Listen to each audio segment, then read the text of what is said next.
Apa yang akan terjadi kalau sesebuah negara tiba-tiba jatuh bankrupt? Itulah yang berlaku kepada Greece pada tahun 2010. Negara Eropah yang dulu terkenal dengan sejarah tamadun agung tiba-tiba lumpuh akibat krisis hutang yang terlalu besar. Semuanya bermula apabila kerajaan Greece berbelanja melebihi kemampuan selama bertahun-tahun. Defisit bajet mereka meningkat, hutang negara menimbun, dan apabila pasaran mula hilang kepercayaan, pelabur berhenti membeli bon kerajaan.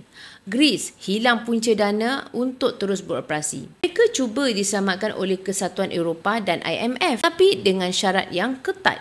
Gaji pejabat awam dipotong, cukai dinaikkan, pencen dikurangkan. Kesannya, kadar pengangguran melonjak, ramai anak muda hilang kerja dan rakyat mula turun ke jalan berdemonstrasi. Bayangkan, simpanan dalam bank tiba-tiba dibekukan dan duit yang tak boleh dikeluarkan sesuka hati. Ekonomi negara pula jatuh lebih 25% dengan perniagaan kecil gulung tikar dan nilai harta rakyat menyusut mendadak.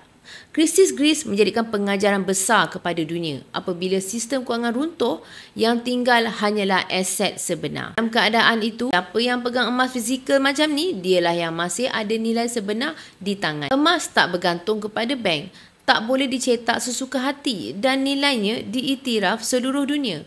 Kisah Greece membuktikan satu perkara penting. Apa yang disimpan dalam sistem bukan dalam kawalan anda, tetapi emas fizikal dalam tangan kekal berharga walau ekonomi dunia jatuh sekalipun. Bagi yang ingin memulakan simpanan emas atau ingin membekukan sebahagian simpanan duit anda dalam bentuk emas fizikal macam ni, anda boleh isi borang sign up untuk saya bantu daftar sebagai ahli dan bimbing anda dan cara dan langkah-langkah simpanan emas yang terbaik untuk anda.